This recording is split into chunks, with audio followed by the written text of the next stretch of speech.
dangerous fight for both, incredible card. You know, when His Excellency said that he was going to bring Riyadh season to Wembley, I didn't really understand it. Now I do. I think one of the best cards we've ever seen. Were you surprised that Dubois was the aggressor in that circumstance? Do you feel like he was trying to get under Joshua's skin? I just feel that, like, Frank's over the years sort of said to him, you've got to say more. You know, we saw it against Hergovic, just randomly came out with some expletives. And, you know, I think when you're getting poked like that in a face-to-face, you know, after a while the temper goes, and it's good. You know, I think it's going to be that kind of fight.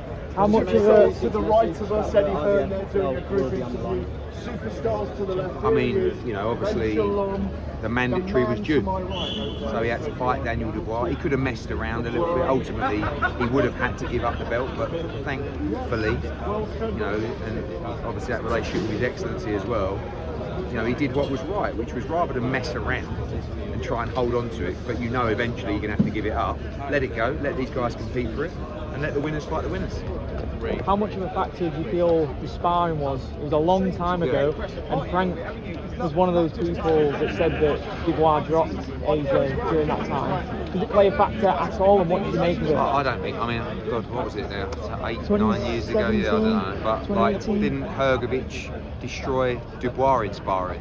That was the rumour, wasn't it? And then look what he done to Hergovic. So I don't think that really matters. I mean, both fighters have changed a lot since. Both fighters have gained a lot of experience. I think, in all honesty, I think it's a bad time to fight Anthony Joshua, and it's probably a bad time to fight Daniel Dubois. You know, if you look across Dubois' career, he's probably in the form and the confidence of his career right now. But so's AJ. So in that respect, you've got two Brits fighting for the World Heavyweight Championship at the National Stadium. And, you know, it just sets up a great fight. And he did an interview earlier on today and said your relationship with Frank Warren, it's a little bit fake. Yeah. Is it fake or is it real? No, I can get why he says that, because he's not really been around us. I think, you know, I said to Frank earlier, it was like, I don't know, 6 months, 7 months since we first met back there, backstage.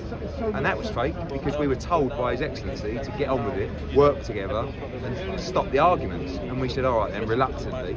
But the relationship from there, to be fair, has blossomed. It's become very enjoyable. It's very beneficial for our companies, but more importantly, our fighters.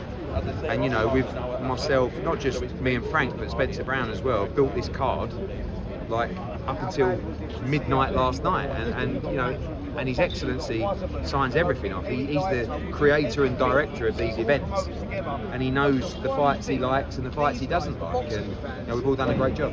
Eddie, there was a lot of talk about a year ago when AJ was headlining the O2 in multiple fights that maybe his stock had gone down a little bit. Now talk about the resurgence of him back at Wembley Stadium and in a massive fight. Things change very quickly, you know. All of a sudden, you're shot, you're finished. Look at Daniel Dubois, you know, got beat to Joyce, got beat to Usyk. Oh, he's a quitter, he's this, he's that. All of a sudden, he's a dangerous heavyweight, he's world heavyweight champion. And you know, the thing is with AJ is he lost his way a little bit around the Usyk fight, and it took him a couple of fights, really Hellenius and Franklin. The link up with Ben Davison, he's looking more dangerous than ever. He's punching way harder than he's ever punched before.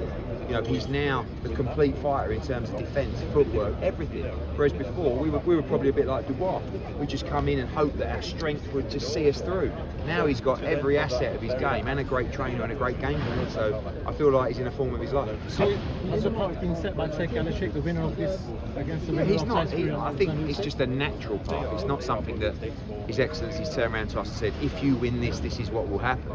But at the end of the day, if AJ beats Daniel Dubois, when he beats Dubois, you all know what's going to happen. You know, hopefully Fury can beat Usyk, and then you've got it. But whatever happens, you know, I truly believe he's going to be undisputed. I don't believe there's any heavyweight in the world that beats him right now in this kind of form. And he's just got to get through 21st. Eddie, where do you rate this card historically in UK? And secondly, how do you feel about the ban with Ryan? I mean, on the card, I think it's the best card we've ever seen. Like, you know, people talk about AJ against Klitschko. That was a good card, nowhere near the standard of this card. But it was the drama in the ring that gave us that kind of night. I think on paper, this is the best we've ever seen.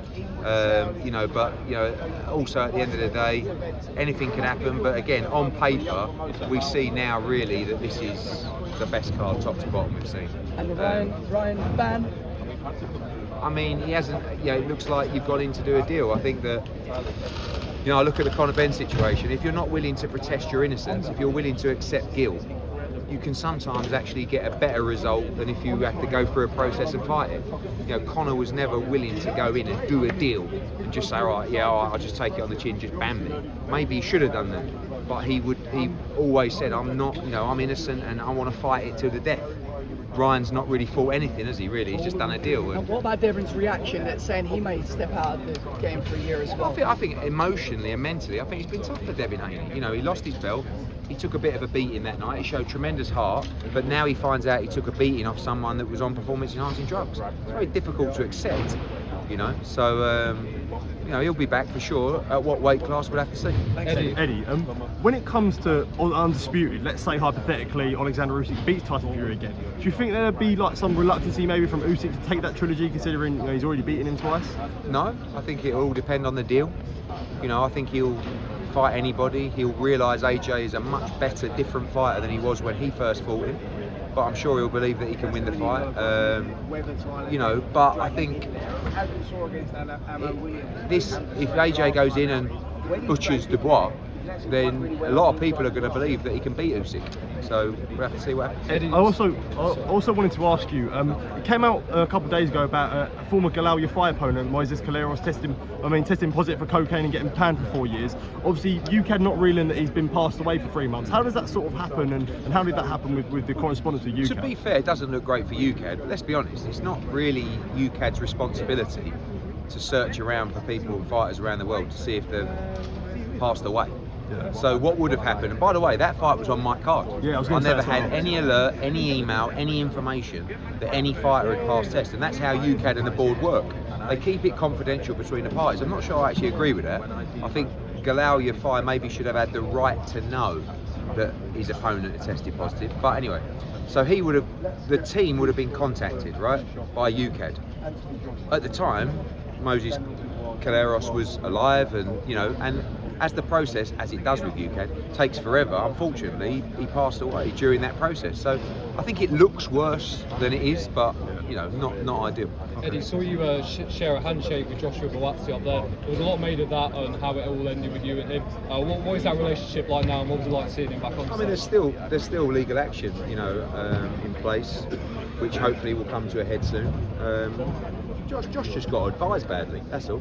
You know, as did Lawrence Okoli. But it's boxing, you know. I think that you get a lot of fighters who listen to people, and you know, and obviously we feel that our contractual position wasn't respected in that case.